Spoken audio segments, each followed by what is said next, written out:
sou tão jovem assim, né? Então, eu não sei se todos aqui sabem, provavelmente os mais jovens não sabem, mas esse evento, ele nasceu em 2014.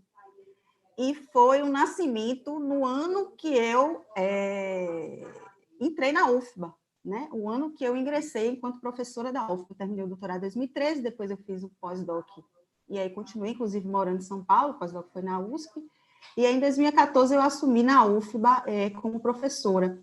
E aí, em dezembro de 2014, foi o primeiro Congresso Brasileiro de Jovens Pesquisadores em Matemática Pura e Aplicada. Esse era o nome inicial do evento, né? Não tinha o E, né, da sigla CBJME, não tinha o E, que é de estatística, que aconteceu aí a partir da terceira edição, que foi em 2018, vou falar um pouquinho.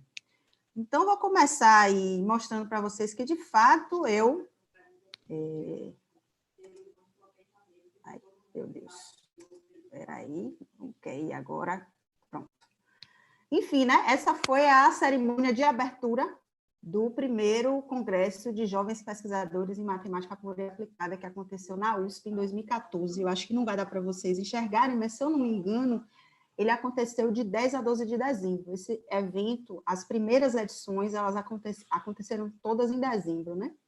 Eu coloquei uma setinha ali para vocês me reconhecerem, então aquela ali do lado direito sou eu assistindo à cerimônia de abertura. E, em particular, nesse ano, onde começou o congresso que nasceu, né, o Congresso de Jovens Pesquisadores, o Arthur Ávila tinha acabado de ganhar a medalha Fields, né?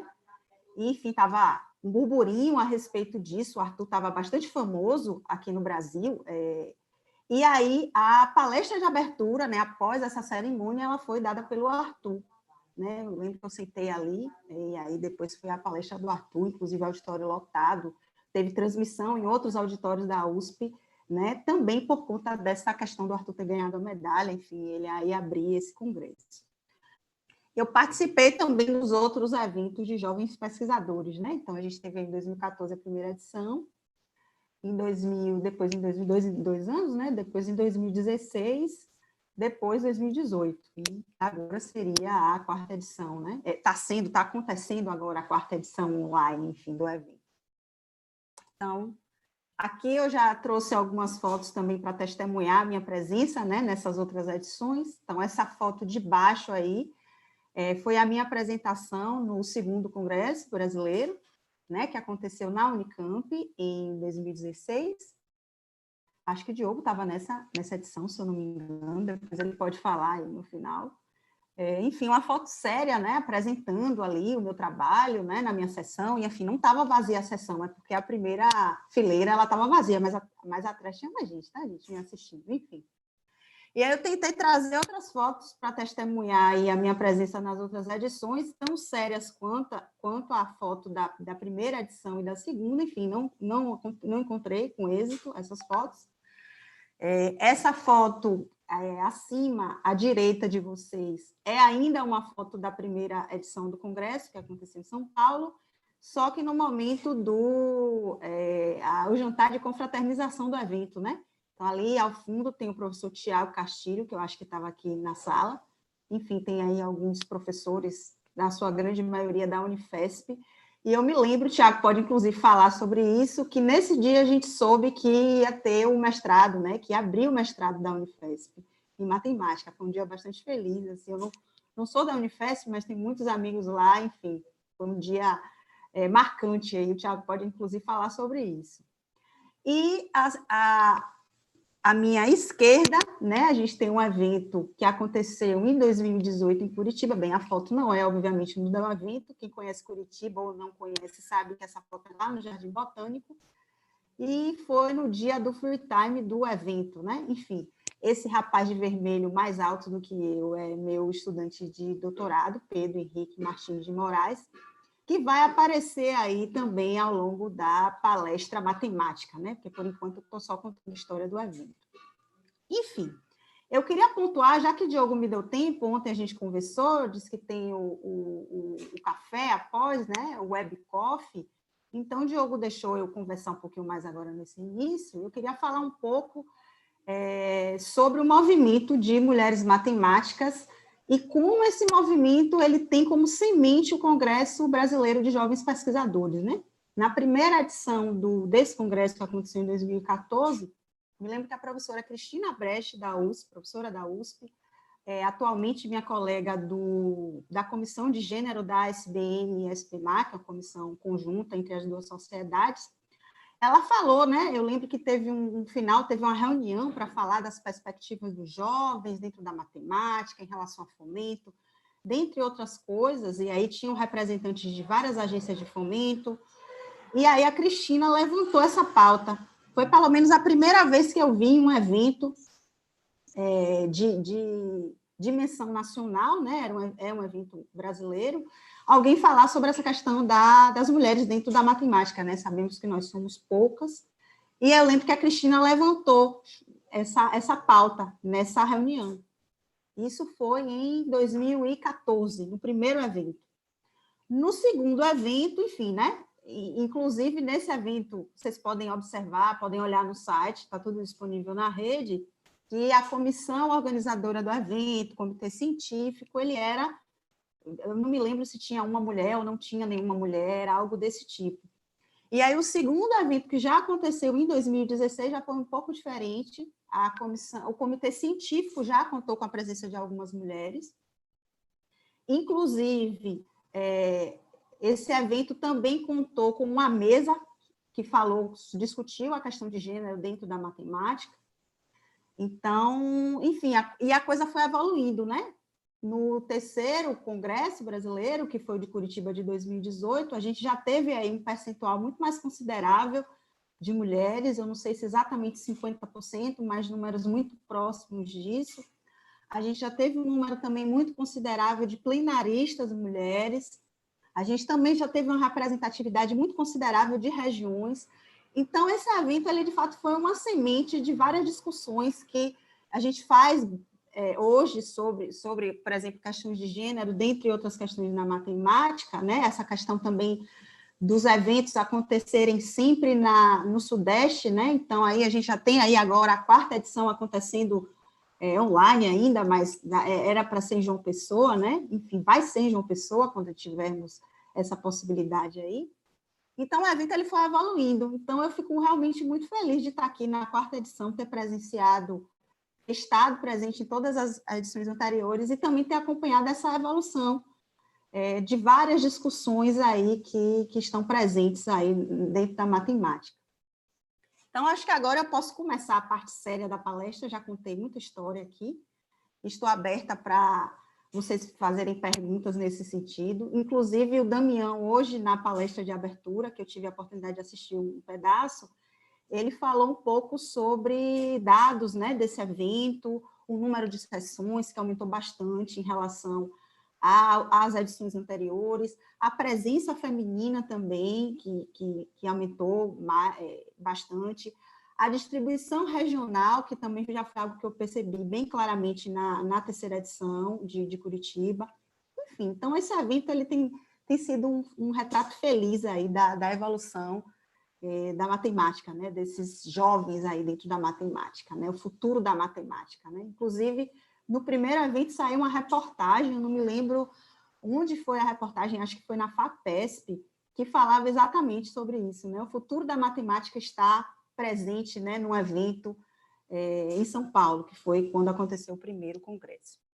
Enfim, então, indo para a parte séria, né, eu prometi falar na minha palestra sobre graduações, identidades polinomiais graduadas e propriedade de espectro. Eu vou tentar dar um panorama geral e chamar atenção para alguns trabalhos que eu realizei e estou realizando, né, nessa linha, tá? Então, vou começar a minha palestra com esse desenho, essa figura, que, inclusive, eu gosto bastante dela, que é atualizar vocês de que estrutura algébrica eu estou trabalhando, de que estrutura algébrica eu vou trabalhar ao longo da palestra, né? Quando a gente vai dar uma palestra de álgebra, em geral, tem uma estrutura ou estruturas algébricas ali que nos dão suporte. Então, a minha estrutura algébrica preferida aqui é a estrutura de álgebra, que nada mais é do que um espaço vetorial munido de um produto linear, né?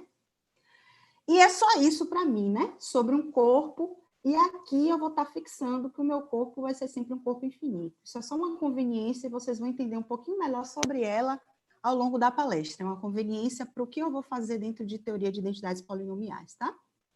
Então, esse desenho aqui é só para a gente entender, né?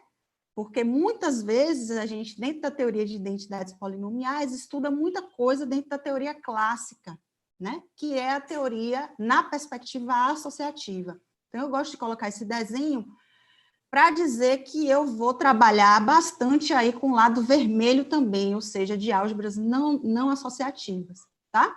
E essa coleção que contempla álgebras associativas e não associativas, em geral, a gente comete o abuso de notação de falar que eu estou trabalhando com álgebras não associativas. Na verdade, o correto seria álgebras não necessariamente associativas. Eu vou, obviamente, também cometer esse abuso aqui ao longo da apresentação, tá? Eu chamei atenção para algumas classes de álgebras, né, que vão ser citadas aí ao longo da minha fala aqui, né? Principalmente a minha classe preferida, que é as álgebras de Jordan, já deu para perceber pelo meu desenho que álgebras de Jordan, em particular, são álgebras não comutativas, e que também são álgebras que não são necessariamente associativas, né? Então, as minhas duas principais classes de álgebras aí são as álgebras de Lie e as álgebras de Jordan, com atenção especial para as álgebras de jogo, tá? Então, o que é a tal da graduação, né? Graduação é graduação sobre uma álgebra, né? Porque essa é a estrutura base, como eu já tinha mencionado. Então, o que é a graduação, né? Para a gente falar de graduação, a gente precisa de um grupo G. Na verdade, nem precisa que seja um grupo, um semigrupo já ajudaria, mas eu vou fixar um grupo aqui. Então, a graduação nada mais é do que você escrever uma álgebra com soma direta de subespaços, onde esses subespaços eles estão indexados por elementos desse grupo G. Tá? Até aí eu falei só de estrutura de espaço fatorial, a gente está falando de soma direta de espaço fatorial, mas a gente pede um pouco mais, já que a gente tem uma álgebra, a gente tem um produto, a gente pede que esse produto se comporte de uma maneira boa, razoável, que é quando eu faço a multiplicação entre a componente AG e a componente AH, a gente espera que esse produto entre elementos desse tipo caiam na componente AGH, quaisquer que sejam os elementos G e H do grupo. Tá? Então, essa é aí a noção de graduação. Tá? O primeiro exemplo é sempre aquele mais trivial possível. Então, é o que a gente chama, inclusive, de graduação trivial.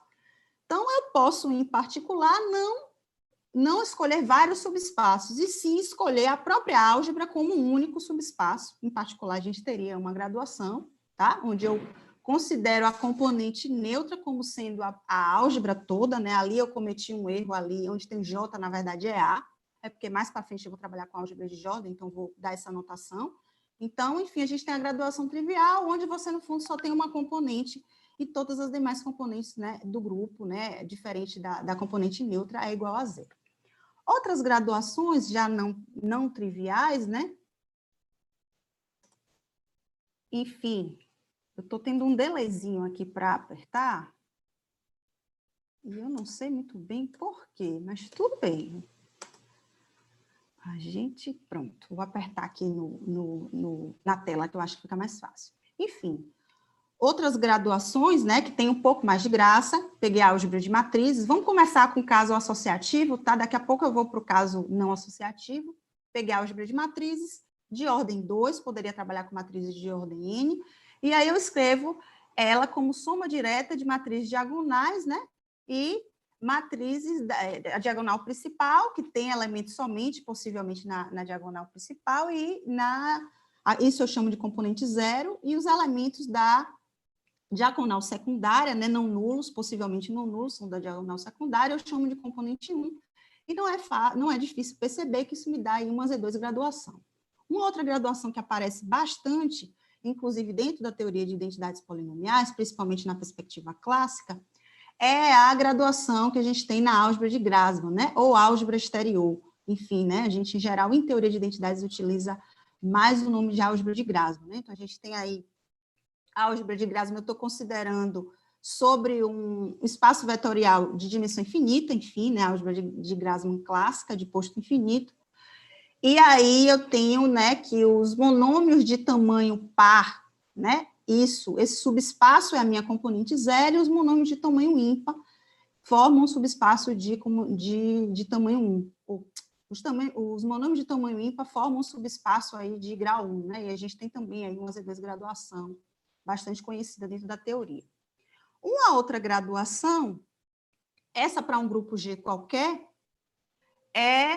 se a gente tem um grupo G, a gente pode pensar, será que existe alguma álgebra que é graduada por esse grupo G? A resposta é sim. Eu posso, por exemplo, pegar a álgebra de grupo sobre F. F para mim é um corpo, tá? Porque eu estou trabalhando com álgebra sobre um corpo. E aí a gente tem uma graduação bastante natural na álgebra de grupo FG, onde cada componente G ela é gerada justamente pelo G, né? E aí também não é difícil verificar que isso me dá aí uma estrutura, isso me dá uma graduação nessa álgebra de grupo, tá bom? Indo para a minha classe de destaque hoje, a minha classe preferida, pelo menos no dia de hoje, né? Que é a classe das álgebras de Jordan. Então, álgebras associativas ficou para trás, daí em diante eu vou estar trabalhando apenas com álgebra de Jordan. Então, o que é uma álgebra de Jordan? A gente já tinha visto lá na figura inicial, que, em particular, uma álgebra de Jordan é uma álgebra comutativa, que é exatamente o que está dizendo aí essa primeira identidade. E a segunda identidade me diz que a álgebra de Jordan, ela é associativa em certo sentido. Então, ela não é associativa para todo elemento, mas se a gente considera aí uma tripla de elementos muito especial, né? A quadrado, B e A, se a gente considera essa tripla de elementos, a gente tem aí associatividade. E isso define aí uma álgebra de Jordan. Bem, essas álgebras, elas aparecem com motivações que são de áreas afins, nesse caso particular, as motivações são da física, né? E ela aparece aí no estudo de mecânica quântica. Então, indo para exemplos de álgebra de Jordan, se a gente tem uma álgebra associativa, que é algo que a gente está um pouco mais familiarizado, a gente sempre pode introduzir aí uma estrutura de álgebra de Jordan. De que forma que a gente faz isso? Bem, a gente considera o espaço vetorial, né, que tem nessa álgebra, e aí a gente só faz uma troca do produto. Então, ao invés de a gente considerar o produto associativo, a gente considera esse produto bolinha aí, que é dado por x bola y igual a xy mais yx. Não é difícil ver, um exercício bem simples, de que, munido desse produto, a gente tem que a nossa álgebra, ela vira, né, a nossa álgebra a mais, ela se torna uma álgebra de Jordan. Bem, muita gente pode estar olhando para isso e dizendo, peraí, Manuela, eu já vi isso, mas quando eu vi, tinha um dividido por 2. E agora você não está colocando um dividido por 2. De fato, muitas vezes na literatura aparece o dividido por 2 para a gente definir essa estrutura de Jordan aí dentro de uma álgebra associativa. Mas é importante lembrar que esse dividido 2 aparece juntamente com uma informação muito importante de que a gente não vai estar considerando a característica igual a 2. E aí, como eu já estou prevendo o futuro, ou seja, o meu interesse em particular, tratar da característica 2, então eu vou estar considerando sem a divisão ali por 2. Na verdade, aquela divisão por 2, ela é bastante conveniente, porque aí a matriz, a identidade, né? Se a álgebra associativa tiver identidade, vamos pensar em álgebra de matriz, por exemplo. A matriz identidade, ela continua sendo identidade aí no caso do produto círculo, né? Que a gente divide por 2. Então, é um ajuste para que o que funcionava lá, que era identidade lá na álgebra associativa, continue identidade aí no caso da álgebra de Jordan. Mas aqui, como eu quero trabalhar também com característica 2, a gente vai tirar isso, tá? A gente vai considerar sem o dividido por 2, ok? Enfim, já acabei adiantando os meus exemplos, né? Desculpa aqui. Toda álgebra associativa é uma álgebra de Jordan com esse produto bolinha. Em particular, eu posso considerar a álgebra de matrizes, né? Que inclusive eu tinha mencionado lá quando eu falei de graduação, de exemplos de graduação, né? A álgebra de matrizes em particular é uma álgebra de Jordan com esse produto. Mas, de forma mais interessante, é importante talvez mencionar aqui que a álgebra de Jordan, ela nasce com motivações na física, mais precisamente com motivações em produtos na álgebra de matrizes. Nessa álgebra de matrizes aí, MN+, enfim, né? E aí, daí, os físicos introduzem esse produto, que era conveniente porque eles estavam estudando lá em mecânica quântica, e aí depois os matemáticos se apropriam e aí trabalham sobre uma perspectiva mais geral essa estrutura, tá bom? Então, um outro exemplo é, dado essa estrutura, que é a álgebra de matrizes, né, com esse produto bolinha, a gente pode considerar aí a subálgebra de Jordan, dada pelas matrizes triangulares superiores, que eu estou denotando aí por UNF. Então, esse conjunto, ele continua sendo uma álgebra de Jordan com esse produto bolinha, tá? E, na verdade, essa é a álgebra que eu estou mais interessada aqui. Como, em geral, para a gente não fazer confusão entre o que é estrutura associativa e o que é estrutura de Jordan, a gente considera a notação diferente aí para a minha álgebra de matrizes triangulares superiores. A gente considera essa notação de UJN. Então, UJN são as matrizes triangulares superiores de ordem N. A gente já viu que isso, em particular, é uma subálgebra de Jordan da álgebra de matriz. Tá? Em particular, para o caso 2, a gente tem a UJ2, e aí, retomando o que eu já tinha falado sobre graduação, a gente tem uma descrição completa de todas as graduações possíveis a menos de equivalência, tá? Aqui eu não vou mencionar em termos de definição o que seria essa equivalência, mas, enfim, vocês tentam intuir aí. A menos de equivalência, a gente tem uma descrição de todas as graduações possíveis para essa álgebra aí de matrizes triangulares superiores de ordem 2, como álgebra de Jordan. Bem, obviamente, nessa lista aparece a graduação trivial, já era de se esperar, toda álgebra tem sempre a graduação trivial, e aparecem mais outras 4 graduações. 3 Z2 graduações e uma graduação dada pelo grupo de Clay. Aqui eu não explicitei muito bem como funcionam essas graduações, simplesmente deu o nome, né? Esse A aí é porque é graduação associativa. A gente tem uma graduação, uma Z2 graduação que é chamada de associativa, a outra é chamada de escalar, e a outra é chamada de classe. Não vem ao caso aqui como funciona essas graduações. Não vem ao caso justamente, não sei se vocês observaram, mas essa classificação ela é em característica diferente de 2, tá? Então, não vem ao caso porque a gente... uma informação interessante antes de falar do caso de característica 2 é que existe uma generalização desse resultado, que foi obtido pelo... Enfim, o resultado anterior foi um resultado do Fabrício, que começou com a tese de doutorado dele em 2012, tá? E aí depois ele generalizou, ele conseguiu as graduações dadas pelo grupo cíclico de ordem 2, pelo Z2, e depois ele conseguiu a graduação dada pelo grupo de Klein, né? Em 2013. E aí, uma generalização desse resultado para a álgebra de matrizes triangulares superiores de ordem N, ainda em característica diferente de 2, é o resultado obtido pelo Felipe Yasumura e pelo Plano Kosholokov, que inclusive foi meu orientador na Unicamp em 2017, onde eles fazem a descrição de todas as graduações dessa álgebra, né? Inclusive, essa descrição ela é dividida em 2 classes, 2 grandes classes, que é as graduações elementares, que significa que toda matriz elementar, né?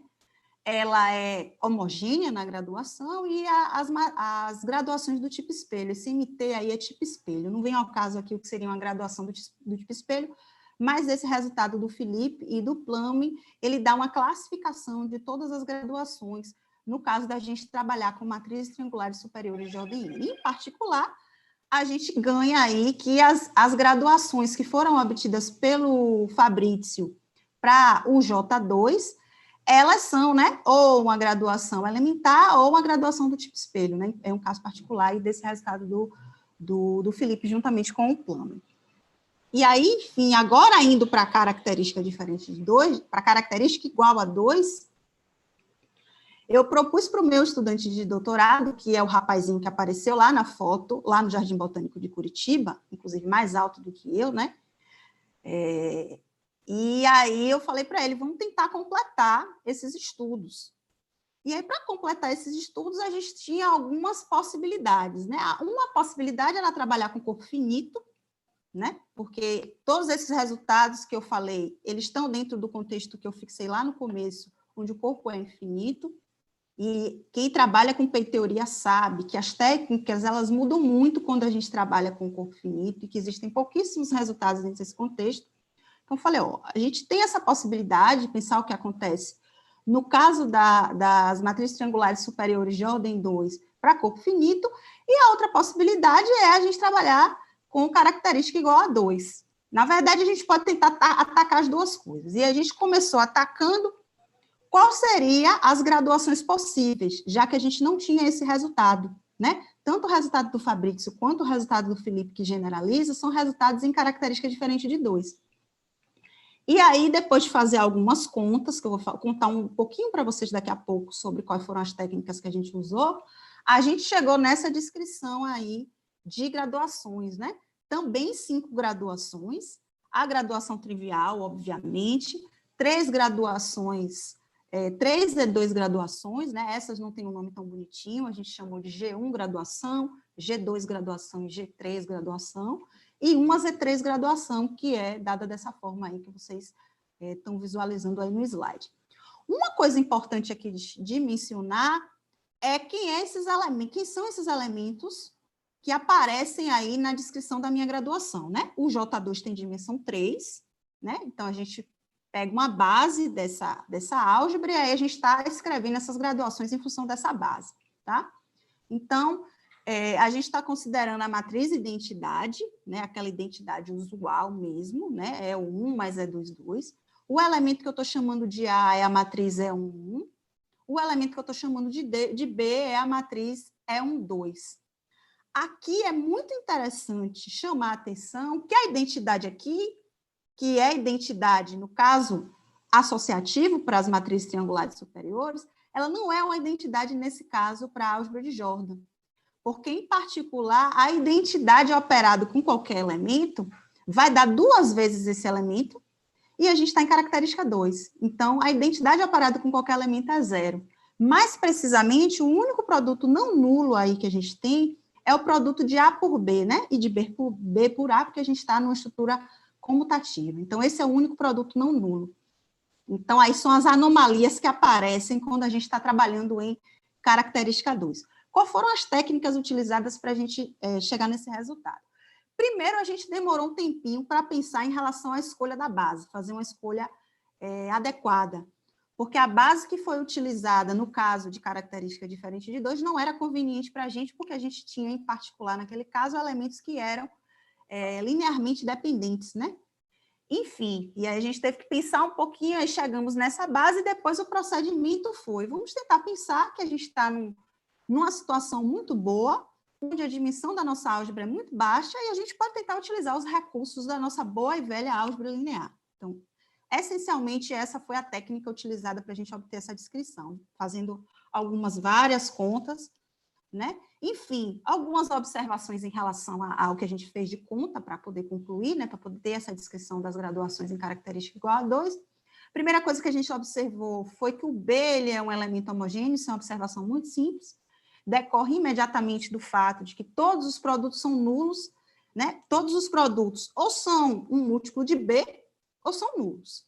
Então, quando você fizer o produto entre 2 elementos de componentes homogêneas, ou você tem um elemento 0 ou você tem um múltiplo de B necessariamente, tá? Então, aí, como o produto de 2 componentes homogêneas quaisquer não vai poder ser nulo sempre, porque a gente não está trabalhando com um produto trivial, então, em particular, a componente G, B, ela vai ser homogênea, tá? Porque algum desses produtos vai ser diferente de 0 e aí, automaticamente, o B vai ser homogêneo, tá? Isso foi uma observação importante para a nossa descrição, né? Porque aí a gente já colocava o B na hora da gente trabalhar com as componentes homogêneas da graduação, né? Com suporte, né? Aqui também uma observação importante é como a álgebra de dimensão ela é muito pequena, a gente não tem muitas possibilidades de suporte. E aí a gente pode fazer um estudo caso a caso, né? Então, o suporte da minha álgebra, que é o número de componentes, né? Ali é a cardinalidade do suporte da minha álgebra, que é o número de componentes homogêneas não nulas, no máximo é 3, porque é quando a gente coloca um elemento em cada componente. Então, no máximo, a gente tem 3 por conta da dimensão da álgebra. Então, o que a gente fez aí foi trabalhar caso a caso. Então, a gente tem aí o caso onde suporte é 1, e o caso onde suporte é 1, a gente ganha automaticamente a graduação trivial, menos de equivalência. Aí, depois, tem o caso onde, vou para os extremos, né? Onde é 1, a gente ganha a graduação trivial, onde é 3, a gente consegue concluir que dá aquela Z3 graduação que eu já apresentei aqui para vocês. E aí, resta o caso 2, que a gente precisa estudar um pouquinho mais. Então, no caso 2, a técnica que a gente utilizou foi primeiro fazer uma descrição das Z2 graduações, né, analisando esses dois casos. Então, a gente pode ter a dimensão de J0 igual a 2, a dimensão de J1 igual a 1, ou o contrário, né, a dimensão de J0 igual a 1 e a dimensão de J1 igual a 2. Então, a gente tem aí esses dois casos a serem analisados, no caso, pensando quando a gente trabalha com graduações sobre Z2, e depois o que a gente fez foi concluir que, no fundo, a menos de equivalência fraca, a gente tem que todas as graduações aí com suporte 2 vão a menos de equivalência, vão se reduzir as graduações aí dadas por Z2. Tá bom? Então, essa foi a ideia que a gente utilizou. Indo agora no outro eixo da minha proposta aqui nessa apresentação, que é falar sobre identidades polinomiais, né? Enfim, inclusive, que dá nome aí à nossa sessão, né? Graduações e identidades polinomiais, graduados. Enfim, né? Para falar de identidades polinomiais, eu sempre gosto de lembrar que, no fundo, a gente precisa ter uma classe de álgebras, né? Bem, no meu caso, eu estou trabalhando com álgebras de Jordan, tá? Mas poderia ser outra classe. E a gente precisa de uma noção de polinômio compatível com a classe que a gente está trabalhando, tá? Que vai dar origem à ideia de identidade polinomial. Então, a gente precisa de uma classe e a gente precisa de uma noção de polinômio, que está associada com a noção de álgebra livre naquela classe, dentre outras coisas, tá? A classe que a gente está trabalhando aqui é a classe de álgebras, porém álgebras graduadas, mais precisamente álgebras de Jordan graduadas, tá? Dentro desse contexto de álgebra de Jordan, a gente tem a álgebra livre de Jordan, que é dada pela propriedade universal, a gente consegue explicitar essa álgebra de uma maneira, mais ou menos de uma maneira construtiva, utilizando a álgebra absolutamente livre. Então, a gente tem a álgebra de Jordan aí livre, né? Só que como a gente está trabalhando com a classe que tem mais alguma informação, que nesse caso é a graduação, a gente também gostaria que a nossa noção de polinômios fosse possível. Então, eu preciso olhar para esses polinômios agora e colocar uma graduação neles. Como é que a gente faz isso? De maneira bastante grosseira, a gente coloca um rótulo. Aqui eu estou trabalhando com álgebras livres de posto infinito, tá, gente? Inumerável. Esse x que vai aparecer aí em vários momentos, para mim ele é sempre infinito. A gente pode estar trabalhando no contexto de álgebras de livres de posto finito, a gente pode fazer PI-teoria nesse contexto, mas muda várias coisas. Como eu já estou num ambiente que não é muito fácil, que é o ambiente não associativo, então vamos começar trabalhando com álgebras livres de posto infinito. Enfim, a gente põe um rótulo nessas variáveis, esse rótulo está relacionado aí com esse grupo G que eu estou trabalhando, e aí, no fundo, quando a gente fala de identidade polinomial, a ideia é que ela vai sofrer uma pequena modificação, que é a ideia de identidade polinomial. Você pega um polinômio, né? Polinômio compatível com a classe que você está estudando, e aí você substitui os elementos daquela álgebra. Se isso se anula para todo elemento, você diz que aquele polinômio é a identidade polinomial para aquela álgebra. Como a gente tem uma álgebra graduada, os nossos polinômios agora têm um rótulozinho, que é um G, e na hora da gente fazer essa substituição, a gente vai se atentar a esse rótulo. Então, a gente vai substituir as variáveis do tipo x e g por elementos da componente homogênea JG, porque aqui eu estou trabalhando com álgebra de Jordan e eu já mudei aí a minha notação, né, de A para J, tá? Então, essencialmente é isso. Ao invés da gente substituir todo mundo em todos os lugares, a gente agora tem um certo critério na hora de fazer as nossas substituições. Bem, de maneira análoga, eu posso definir a noção de o conjunto de todas as identidades polinomiais graduadas para essa álgebra. A gente sabe que isso tem pelo menos a identidade nula, né? É um ideal, mais precisamente, é um ideal invariante por endomorfismos G graduados, né? Que agora a gente tem aí essa informação sobre esses rótulos. Enfim, esse ideal ele é chamado de TG ideal da álgebra, e a gente pode fazer todas as perguntas que fazíamos quando estávamos trabalhando no contexto de álgebras de identidades polinomiais ordinárias, ou de identidades polinomiais no contexto associativo. Então, de maneira semelhante, a gente pode fazer todas as perguntas. Uma das perguntas que é muito frequente nessa teoria é base de identidades polinomiais, ou seja, um conjunto gerador para esse ideal de identidade. Já que nesse caso, um TG ideal de identidades é um conjunto muito grande, né? É um TG ideal, então tem muita gente lá dentro, a gente se pergunta se a gente consegue uma coleção aí de identidades que dê origem a todas as outras. E aí, esse conjunto de identidades, a gente dá o nome de base. Ele não precisa ser um conjunto minimal, mas mesmo não sendo minimal, a gente dá esse nome de base, tá? Então, base, quando eu me referir à base de TG ideal, eu estou me referindo apenas à noção de conjunto gerador, tá? Pode, em particular, ter redundâncias nesse conjunto, não é um problema. Enfim, alguns exemplos de identidades polinomiais, já que eu falei aí toda a noção, as definições, vamos aos exemplos, e eu vou chamar a sardinha e chamar a atenção para os exemplos dentro do contexto de característica 2, que é o contexto que eu trabalhei com Pedro Henrique, que é o jovem lá da foto, lembrando, né? Enfim, dentro desse contexto de característica 2, a gente pode... Tem aquela descrição, inclusive, das graduações, e aí a gente pode partir para a pergunta de quem seria a base das identidades, se existiria base para as identidades graduadas naquele contexto que eu exibi para vocês, com aquelas identidades que eu exibi para vocês. Né? Então, aqui vou começar com um exemplo, que é na graduação trivial, né? Nesse caso, a gente sabe que a gente pode substituir todo mundo em qualquer posição, né? Essa, no fundo, é isso que a graduação trivial faz. Então, no caso da álgebra J2, a gente tem essas 3 identidades, eu vou falar rapidamente porque que elas são identidades aqui para vocês, só para tentar convencer vocês. A segunda identidade ali, que é o x², é bem simples de ver, porque o x, lembrando que a gente está trabalhando com produto bolinha, tá? O x², nesse caso, vamos lembrar o que é x mais x mais x mais x. Né? Pensando que o J2 vem de um produto associativo, que é aquele produto que a gente está acostumado de matrizes. E aí a gente vai ganhar o quê? 2x² com o produto de matrizes, mas a gente está em característica 2. E se a gente está em característica 2, isso é 0. Então, essa segunda identidade, ela é óbvia. A primeira também é simples, né? É uma identidade multilinear, assim como a terceira identidade multilinear, e nesse contexto de identidades multilineares, a gente sabe que basta a gente substituir para os elementos da base, lembrando quem são os elementos da base, identidade A e B, onde o único produto não nulo é o produto de A por B, que dá P.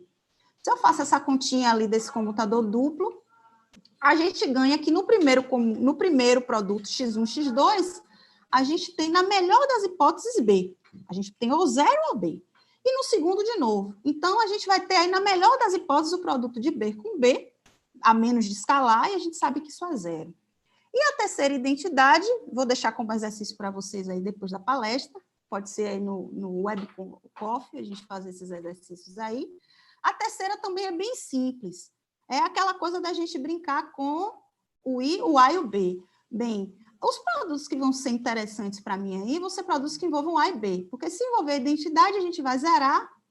Enfim, então, não é difícil de ver que o produto interessante aí é o produto que envolve A com B com A, ou seja, 2 A's e um B. E aí, fazendo essa continha aí, né, que é o que a gente chama, inclusive, dentro do contexto de álgebra de identidade de Jacob, é a mesma identidade de Jacob, inclusive. Não é difícil de ver que uma parcela vai morrer, que é quando eu tiver o produto de A com A, essa parcela automaticamente vai morrer, e na outra parcela a gente vai ficar com AB e BA, e um outro A. E aí eu faço essa continha, quando eu fizer essa conta, eu vou ganhar B em uma parcela, e na outra parcela eu vou ganhar de novo B. E aí, de novo, a gente vai ganhar 2B, e a gente tem característica 2, então a gente tem que é 0, tá? Enfim, só para trazer um exemplo que não seja com a graduação trivial, para a gente poder se acostumar um pouco mais com essa linguagem, eu coloquei aí a nossa graduação G1, né, que é dada, né, a componente 0 ela é gerada pela identidade pelo A, e a componente 1 ela é gerada pelo B. E aí não é difícil verificar que essas 3 identidades, né, Y1, Y2, Z1, Z2, e o associador, essa notação aí, parênteses de 3 elementos, a gente utiliza para associador, e que o associador entre Y1Z e Y2 é 0. Bem, aqui eu só queria chamar a atenção que as variáveis Y são as variáveis de grau 0, e aí a primeira identidade segue automaticamente, né? Se a gente fizer o produto de elementos ali, A com identidade, identidade com identidade, isso dá 0, obviamente, ou seja, o produto de quaisquer 2 elementos da componente 0 é nulo. O argumento é semelhante para o produto de 2 elementos da componente 1, então a gente tem aí essa identidade Z1, Z2, e essa terceira aí, que é o associador, que também não é difícil da gente verificar utilizando aí que é uma identidade multilinear, então a gente pode reduzir a fazer brincadeiras e combinações com os elementos da base. Mais do que isso, obviamente, eu não exibi essas identidades do nada, né? Essas identidades fazem parte de um resultado que também é consequência do meu trabalho em colaboração com o Pedro Henrique, né? Que também já é consequência aí dos resultados do doutorado dele. Então, na verdade, a gente conseguiu uma descrição das bases das identidades para todas aquelas graduações que eu mencionei para vocês lá no começo, né? Em característica 2, tá? Em característica diferente de 2, isso já é conhecido. Enfim, o trabalho do Fabrício já traz as identidades E2 graduadas, as identidades aí dadas pelo grupo de Klein também aparecem em algum dos trabalhos do Fabrício, eu não vou lembrar exatamente qual. Então, em característica 2, a gente consegue completar esse resultado, e aí tem todas essas bases aí, como eu descrevi aí do lado, né? Então, a gente tem a graduação G1, G2, G3, G4, lembrando que G1, G2 e G3 são Z2 graduações. A graduação G4 é uma graduação dada por Z3, né? Em Z3.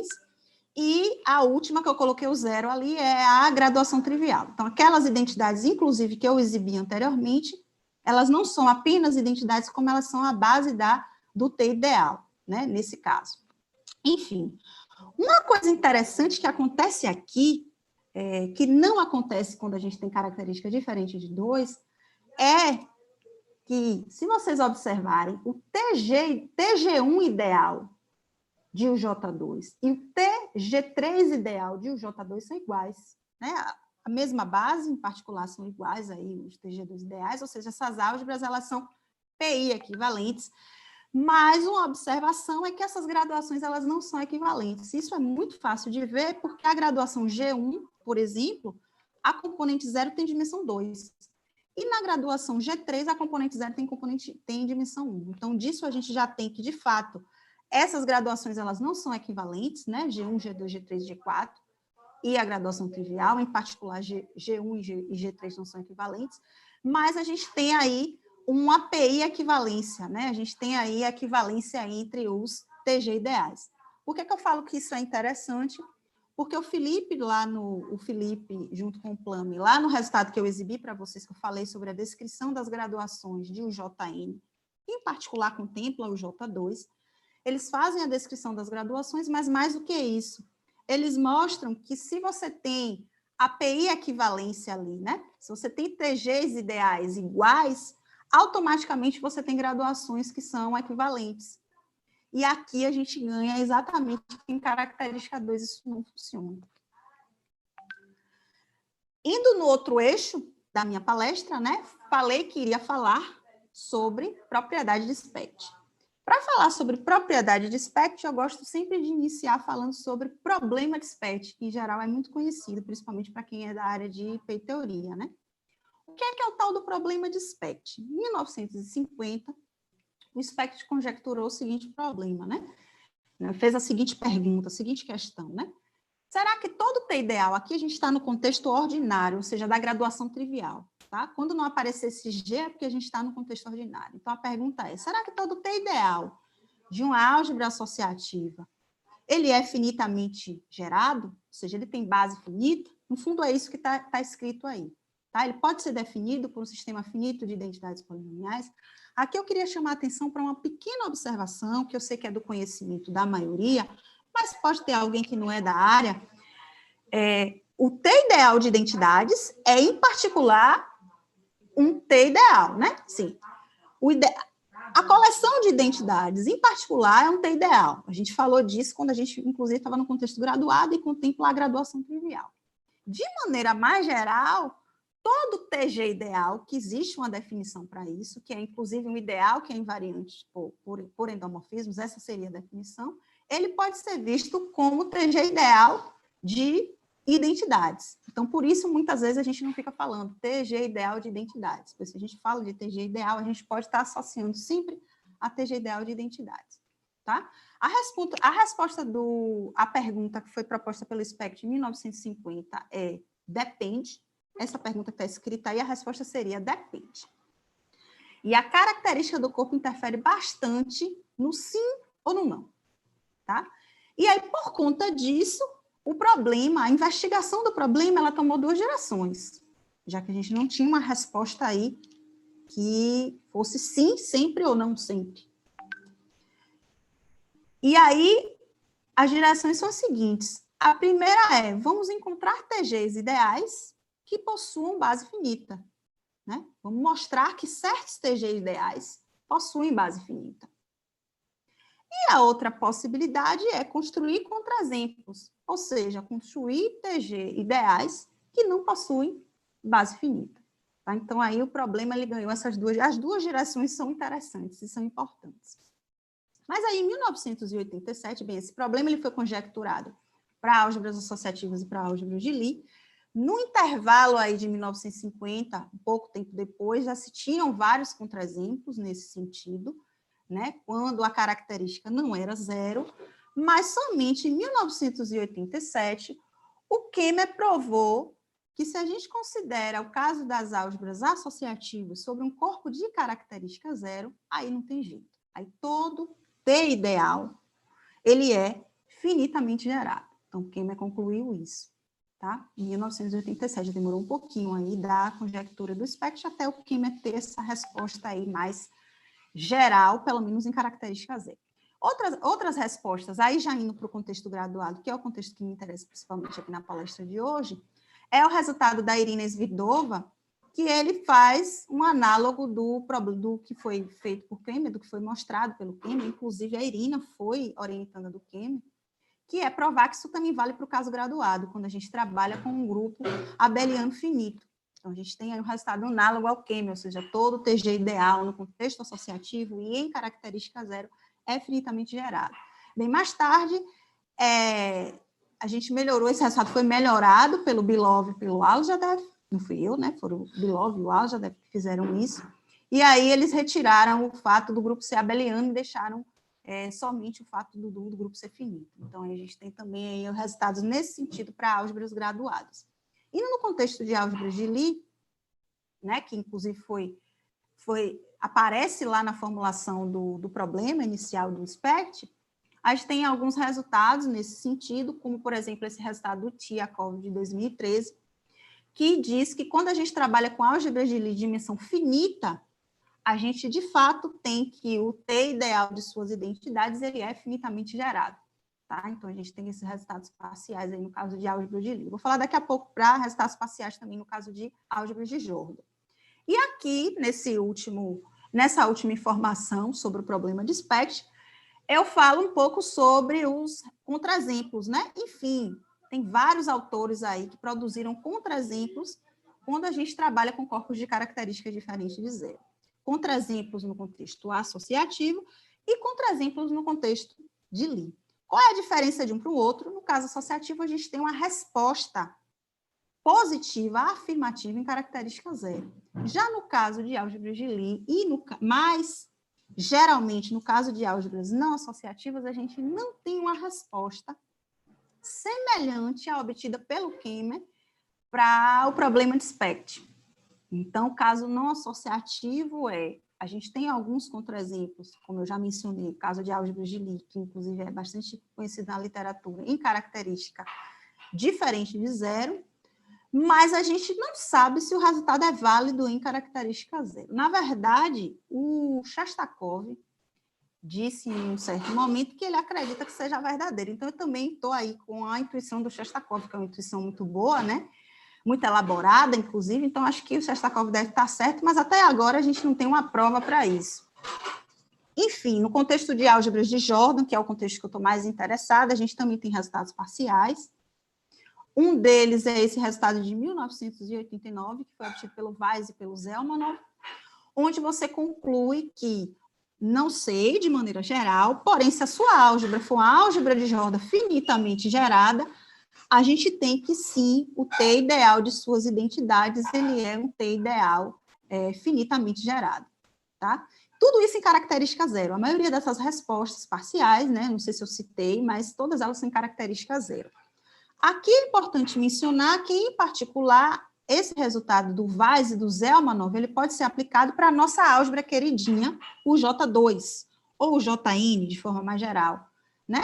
ela é uma álgebra de dimensão finita, em particular finitamente gerada, então a gente tem, sim, que ela é finitamente gerada, que o T ideal, né, pensando aí sobre a perspectiva da graduação trivial, que o T ideal dessa álgebra, o J2, ele é finitamente gerado. Então, a gente já sabia disso. Só que, assim, em teoria, a gente saber que é finitamente gerado é algo muito diametralmente oposto a gente ter concretamente elementos para compor a base desse T ideal. Então, mesmo sabendo que várias álgebras, como no caso das álgebras de matrizes, por exemplo, né? A gente pensa em matrizes de ordem 3, a gente tem em características dela pelo resultado do Kemmer que o T ideal é finitamente gerado. Agora, quem são as identidades? Aí já é um outro problema. Inclusive, quem quiser explorar isso aí é um problema bastante relevante dentro da teoria de identidades. A gente tem respostas no caso de matrizes de ordem 2, mas de 3 em diante a gente não tem base concreta, apesar de saber da existência por conta do resultado do Kemmer. Enfim, como eu falei, o J2 a gente ganha que tem base finita, mas exibir essas identidades, como foi feito pelo Fabrizio em 2012 e em trabalhos posteriores, no caso de característica diferente de 0, ou diferente de 2, é extremamente relevante. Tá? E no caso que a gente fez também, junto com o Pedro Henrique, no caso em característica 2, ainda mais interessante, porque a gente tem, dentro da teoria, poucos resultados com essa característica, né? Característica 2, em geral, é uma característica meio nebulosa, acontecem coisas diferentes, enfim. Então, agora que eu já falei do problema de SPECT, eu posso falar do que seria a propriedade de SPECT. Tá? Então, vamos dar aquele momento respirada na palestra, né, que eu acho que eu estou falando bem rápido, inclusive. O que seria a propriedade de SPECT? Estou já no terceiro eixo da minha palestra, né? A propriedade de SPECT, eu gosto de dizer que é uma versão local do problema de SPECT. Poxa, Manuela, mas eu achei que eu tinha entrado numa palestra de álgebra. Você está falando de propriedade local, isso é geometria, isso é análise? Não. É porque a gente tem esse desenho, então eu quero que todo mundo foque a sua atenção no desenho ali que tem, né? Um diagrama em preto e um diagrama em um conjunto que está em preto e tem um outro, né? Na verdade, nesse caso não é um conjunto, enfim, é uma coleção. A gente tem um diagrama, vamos pensar assim, preto e outro em vermelho, tá? Então, antes de olhar para a definição que está acima, eu vou tentar explicar, ou pelo menos convencer vocês através do diagrama e por que eu chamo a propriedade de SPECT de versão local do problema de SPECT. Na verdade, não só sou eu que faço isso, outros autores fazem também. Então, vamos lá. A gente tem esse diagrama aí, a gente tem essa elipsezinha que está representando a sacola de todas as álgebras G graduadas, no caso de Jordan, né, que é o que eu estou trabalhando aqui nessa palestra, nesse contexto. E a graduação também está fixada, esse G está fixado aí. Se eu pego uma álgebra, eu fecho o olho e pego uma álgebra dentro dessa sacola preta, sacola preta, e pergunto, o TG ideal desta álgebra é finitamente gerado ou não é? Pensando em característica 0, tá? Que é aí o primeiro passo quando a gente faz esse tipo de investigação. Então, a resposta seria, não sei. Se eu pego uma álgebra de olho fechado dentro da sacola preta, eu não sei a resposta, porque a gente não tem um análogo aí do resultado da Irina, no caso de álgebras de Jordan graduadas. A gente não tem um análogo nem para álgebras de Jordan ordinárias em característica 0. Então, o que a propriedade de SPECT diz é o seguinte, está difícil atacar essa sacola preta, porque ela é grande demais. Vamos atacar uma sacola menor, que é essa sacola que eu coloquei aí, que é o diagrama que está em vermelho, tá? Então, o que a propriedade de SPECT diz é o seguinte, ok, a gente não vai olhar para todo mundo, não. A gente só vai olhar para as álgebras que estão na sacola vermelha, que, em particular, está dentro da sacola preta, ok? Então, a propriedade de SPECT diz que eu posso até não responder para a preta, mas eu sei responder para a vermelha, ok? Então, isso que a propriedade diz. Por isso que eu digo que é uma versão local. A sacola em vermelha, ali eu coloquei a álgebra J2 para ilustrar, que inclusive é a álgebra que eu tenho interesse em falar dessa propriedade aí nos próximos slides. Ela é composta pela variedade gerada puro J2. O que é isso, Manuela? São todas as álgebras G graduadas que satisfazem as mesmas identidades G graduadas da álgebra o J2. Ok? Então, em particular, o que eu estou dizendo é exatamente o que está dizendo a minha definição aí. Que a minha definição está dizendo o seguinte: eu digo que uma determinada álgebra ela tem a propriedade de SPECT se todo TG ideal que contém o TG ideal dessa álgebra fixada, ele tem base finita. Só que o T ideal que contém, o TG ideal que contém o TG ideal dessa álgebra fixada, no fundo, eu estou falando de álgebras que estão dentro da variedade gerada por essa minha álgebra fixada. Ok? E aí a pergunta que não quer calar é, ok, o J2 tem a propriedade de SPECT, já vimos isso no caso do corpo, o T ideal de o J2 é finitamente gerado. Temos isso tanto em característica 0, como temos isso aí em característica diferente de 0. Né? Característica 2, a gente tem... Deixa eu ver, o resultado do Fabrício, agora eu estou pensando, o resultado do Fabrício, eu não falei sobre ele, mas o resultado do Fabrício, que fala sobre a base, que exibe a base das identidades dessa álgebra J2, é para característica diferente de 2. Para a graduação trivial, a característica precisa ser diferente de 2 e de 3, se eu não estou enganada. Enfim, a gente já tinha vários resultados nesse sentido. E aí a pergunta seguinte seria, ok, e se a gente fazer uma pergunta um pouco mais ampla, se a gente pensar sobre tentar responder se vale a propriedade de SPECT, ok? Por que eu fiz essa pergunta? Essas perguntas não são feitas do nada, né? Essa pergunta foi feita porque eu já tinha trabalhado com propriedade de SPECT no meu doutorado. Então, em 2013, em um trabalho em colaboração com o professor Antônio Gianbruno, que inclusive é meu co-orientador, foi inclusive na minha temporada em Palermo, como o Diogo mencionou, a gente provou que para a álgebra de Lie SL2, que é a álgebra de Lie SL2? É a álgebra de matriz 2x2 com traço zero. Isso, se eu considero o produto dado pelo comutador, a gente tem aí uma estrutura de álgebra de Lie.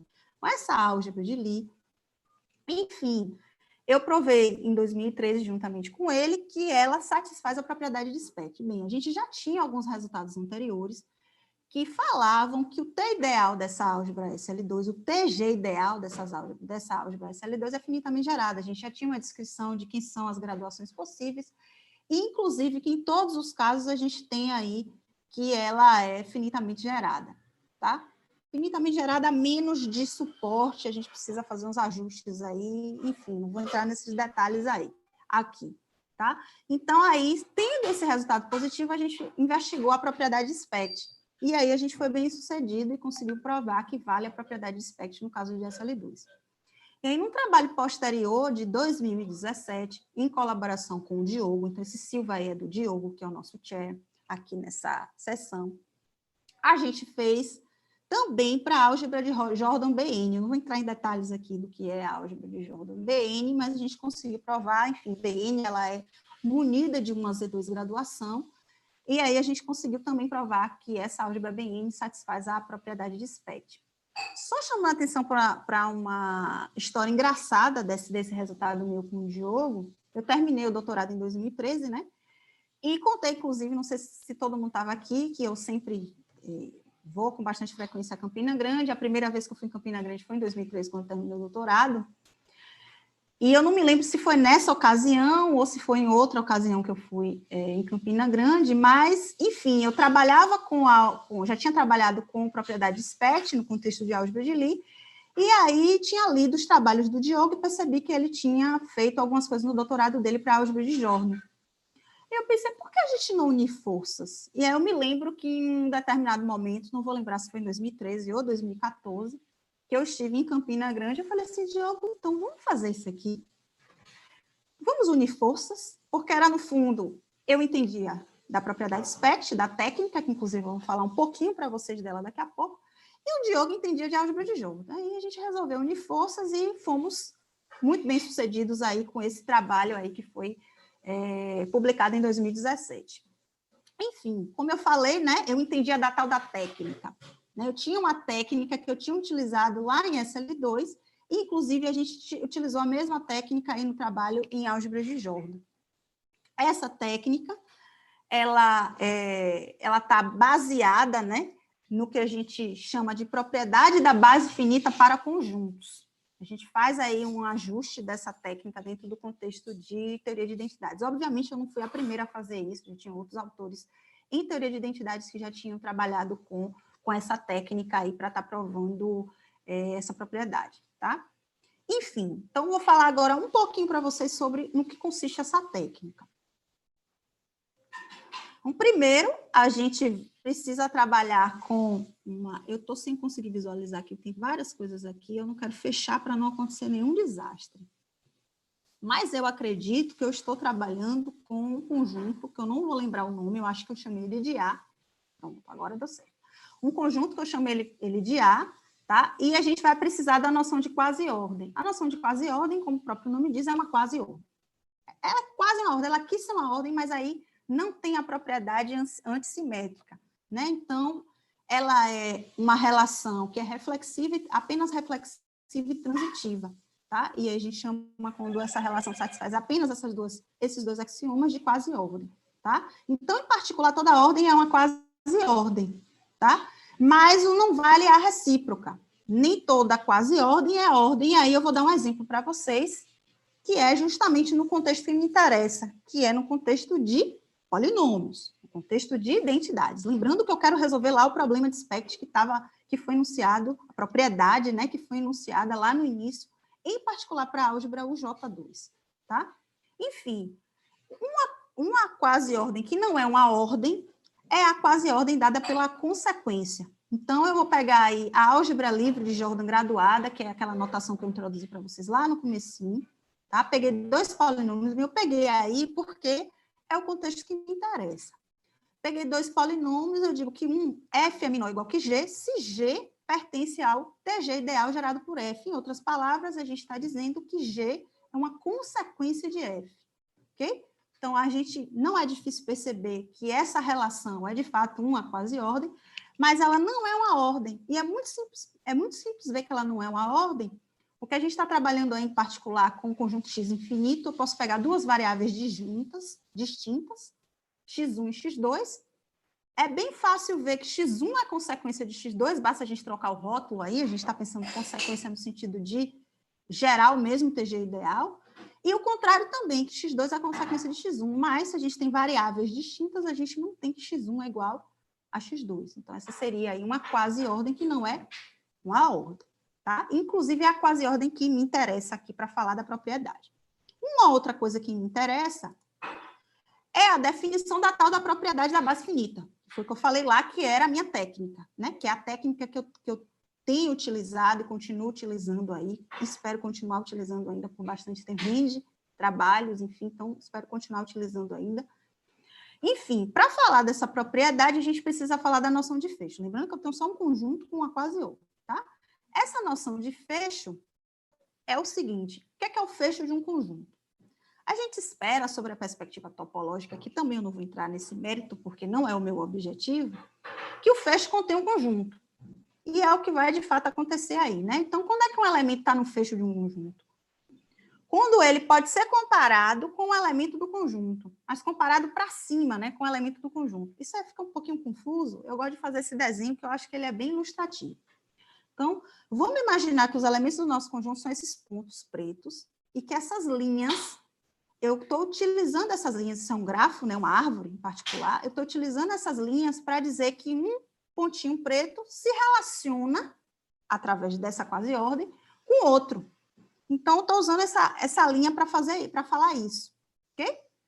E eu estou colocando um pontinho preto em cima e outros embaixo para dizer que é, né, o pontinho preto que está em cima, A1, e o outro pontinho preto, A2, um pontinho preto que está embaixo, A1, e o outro pontinho preto, A2, que está em cima. Eu quero dizer que A1 é menor ou igual que A2. Então, eu utilizei de uma maneira ilustrativa isso para dizer que, por exemplo, se eu considero o fecho desse conjunto B, esse conjunto B só tem dois elementinhos, só tem duas bolinhas ali, que são os elementos desse B. Então, essencialmente, eu vou olhar para tudo para cima, todos os elementos que relacionam para cima dos elementos de B. Então, a gente teria B fecho dado por esse outro conjunto aí. E notem que aquela outra aquele outro galho ali da minha árvore não vai entrar justamente porque os elementos não estão relacionados aí com os elementos de B, não tem nenhum tipo de relação, então não tem como eles serem contemplados, tá? A gente diz que um conjunto é fechado, como era de se esperar, se o fecho dele é ele mesmo, tá? Um conjunto, ele é dito com a propriedade da base finita, se ele é fecho de um conjunto, se ele pode ser escrito como fecho de um conjunto finito, tá? Essa teoria, ela foi bastante estudada aí pelo Higman, por outros autores anteriores ao Higman, não vou lembrar qual é o ano, mas a gente vai olhar lá na referência no final, que eu coloquei a referência. Enfim, para estudar fazer vários estudos algébricos de áreas muito diferentes, tá? O Higman traz algumas coisas nesse artigo, que é um dos artigos iniciais que trata sobre isso, e ele dá uma lista de equivalências de um conjunto quase ordenado satisfazer a tal da propriedade da base finita. Tem uma lista bem grande de equivalências, mas eu quero que vocês foquem a atenção de vocês nessa 2, que vai ser a que eu vou utilizar mais para frente. Então, o conjunto A, ele tem a propriedade da base finita, se todo subconjunto dele, a gente consegue um conjunto finito B0, no qual a gente faz esse sanduíche aí, né? B0 está contido em B, que está contido em B0 fixo, tá? Uma outra equivalência que não está escrita aí, mas que eu vou mencionar, porque vai nos ajudar na intuição do que eu vou falar mais na frente, é que, em particular, um conjunto que satisfaz a propriedade, um conjunto quase ordenado que satisfaz a propriedade da base finita, nesse conjunto não existe uma coleção de elementos, uma sequência estritamente decrescente de elementos, onde a gente está pensando em relação aí à quasi-ordem, e também não existe uma coleção infinita de elementos não comparáveis. Tá? Eu não escrevi essa equivalência, mas eu vou utilizar essa noção para nos auxiliar aí mais na frente, tá bom? E o que isso daí, Manuela, tem a ver com propriedade de espectro que você falou lá atrás? Não estou entendendo nada. Calma, vai chegar a hora de entender. Vamos voltar para a nossa ordem. Lembra daquela quasi-ordem que eu dei lá no começo? Como, inclusive, um exemplo de quasi-ordem que não era ordem, vamos voltar para ela, porque é ela que vai nos interessar para fazer a conexão entre propriedade da base finita e essa propriedade da base finita aí, essa propriedade finita para conjuntos, da base finita para conjuntos. A princípio, as duas coisas não têm relação, né? Então, vamos lá. Eu vou usar a álgebra J2 apenas para ilustrar, né? Porque, enfim, para a notação não ficar muito carregada, eu vou utilizar a álgebra J2. E aí eu vou fazer um ajuste daquela relação que eu considerei, daquela quasi-ordem que eu considerei no início, né? Então, eu vou dizer que F é menor ou igual que G, se e somente se G é uma consequência, né? É uma consequência do T ideal gerado por F módulo as identidades, né? Nesse caso, graduadas de um J2, tá? Então, no fundo, é como se eu fizesse aquela mesma ordem, só que agora no quociente. Eu vou pegar a minha álgebra de Jordan graduada livre, vou fazer o quociente pelo TG ideal das identidades de J2. E aí eu vou analisar, eu vou pensar na ordem nesse contexto aí da álgebra relativamente livre. E para não ter que ficar falando isso, álgebra relativamente livre, eu já faço uma descrição, né? Retirando o quociente, e no fundo a gente está falando disso. Então, aí, F é menor ou igual que G, se G é uma consequência de F módulo as identidades, aí, nesse caso, da álgebra J2, com a graduação G. Tá? Uma observação importante é que, se a gente considera o TG ideal gerado por um certo conjunto, esse B aí fresco, barra, na verdade, quando eu coloco esse barra, a gente está colocando coisas para cima. Lembra lá do meu desenho, né? Eu estou colocando consequências de elementos de B. Ok? Não todas as consequências, porque a gente poderia fazer aí uma consequência que é uma combinação linear. Mas, enfim, não vou entrar nesse mérito aqui para não fazer confusão na cabeça de vocês. A gente está colocando consequências. Como a gente está trabalhando com um conjunto gerador, a gente não precisa colocar essa barra. Por quê? Porque, no fundo, a gente está colocando consequências, então a gente está colocando coisas que não importam muito. Então, o TG ideal gerado por B barra é o mesmo TG ideal gerado por B, módulo as identidades aí de J2. Esse módulo eu já estou fazendo porque vai ser adequado quando a gente for trabalhar lá na frente com a propriedade, tá bom? Ok, e o que é essa técnica? Falei, e aí a gente aplica isso como? De forma bastante resumida, essa técnica, ela é baseada em 2 passos, que não são simples, mas que são passos. Então, eu coloquei aqui para vocês quais são os passos, e posso falar um pouco sobre como eu fiz esses passos nos casos que a gente resolveu, tá? O que são esses 2 passos? Eu tenho a álgebra de Jordan livre, graduada, certo? Se eu, nessa álgebra de Jordan, consigo um conjunto B, não necessariamente finito, ele não precisa ser infinito, tá? Não precisa ser finito, desculpa. De forma que todo TG ideal I é gerado por um subconjunto desse B, módulo as identidades de J2, né? Com a graduação G aí. Então, esse conjunto B é dito um conjunto bom. É um conjunto muito bom. Então, um dos passos da aplicação da técnica nesse contexto de propriedade de SPECT é a gente ter esse conjunto bom. Ok? Mas esse conjunto ele não precisa ser só bom, ele precisa ser ótimo. E é o que essa propriedade 2, essa parte 2 me diz. Diz, ó, a parte 1 é muito bom, ele é muito bom, mas ele precisa ser ótimo. E aí, esse ótimo está baseado na propriedade da base finita, que eu não ia falar dela e depois não utilizar ela para nada, né?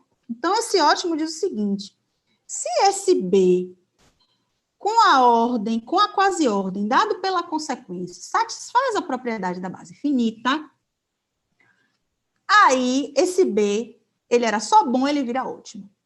Ok? E aí, se eu juntar os 2 passos, a gente consegue provar a propriedade da base finita. Nesse caso específico, que é o que eu estou usando como ilustração, ou, desculpa, a propriedade da base finita não, a propriedade SPECT. Eu estou utilizando como ilustração a minha álgebra de Jordan, o J2. Por que esses 2 passos são bons o suficiente para a gente poder provar a propriedade de SPECT para o J2? Então, vamos lá. Suponha que a gente tem um conjunto B que é bom e que é ótimo. Ok? Que satisfaz as 2 condições que foram mencionadas. Tá? Agora eu vou pegar um ideal que contém o ideal das identidades graduadas de J2. O que eu gostaria de provar? Que esse ideal ele é finitamente gerado. Não é isso que a propriedade SPECT diz? Pois é. Pela propriedade 1, a gente tem que esse B que eu tomei, que era bom, ele tem uma propriedade muito interessante, que existe um B' dentro dele, de forma que esse B', ele gera esse ideal I, módulo as identidades de J2. Ok? Aí vocês vão dizer, pô, Manuela, acabou. Não, não acabou. Muita calma nesse momento, que esse B e esse B', ninguém está falando que eles são finitos. Eles podem, em particular, serem infinitos. E a gente não tem resolvido nada. Claro, se o B' é finito, a gente para aí, né? Mas a gente está resolvendo o problema de uma maneira geral, para todo ideal I que você tomou. Então, o B' ele pode ser finito, ele pode ser infinito. Na pior das hipóteses, ele é infinito e a gente não conseguiu resolver o problema ainda, tá? Mas a gente tem que o B é ótimo, então ele satisfaz a propriedade SPECT. E aí, a condição 2, que eu coloquei lá, do teorema do Riemann, eu disse o que a vocês? Se um determinado conjunto satisfaz a propriedade da base finita, significa que existe um certo conjunto finito, para todo conjunto, subconjunto dele, B', existe um conjunto finito, B0, de maneira que a gente faz esse sanduíche. B0 está contido em B', que está contido em B0 fecho. Mas esse B0, ele é finito. Vamos guardar essa informação. Bem, esse ideal I, ele era gerado pelo B', né? A gente tinha isso do fato do conjunto B ser bom. A gente tem essa informação. Mas se ele é gerado pelo conjunto B', se eu coloco mais gente, continua gerando, né? Porque o B' está contido em B0 fecho. Então, continua gerando. Mas pela observação que eu fiz lá no início, o que é que eu disse a vocês? Quando a gente coloca o fecho de coisas, a gente está botando um monte de coisa redundante. Okay? Então, eu posso tirar esse fecho e continuar gerando o mesmo TG ideal. E aí a gente ganha que, na verdade, o I é gerado por esse B0, módulo as identidades de J2. E aí, agora, B0 é um conjunto finito. A Manuela, mas não resolveu, não. Você disse que tinha que gerar, não tinha módulo identidades graduadas de J2. Mas é importante observar que eu já falei para vocês anteriormente que a gente tem vários casos que as identidades graduadas de UJ2 têm o quê? Base finita.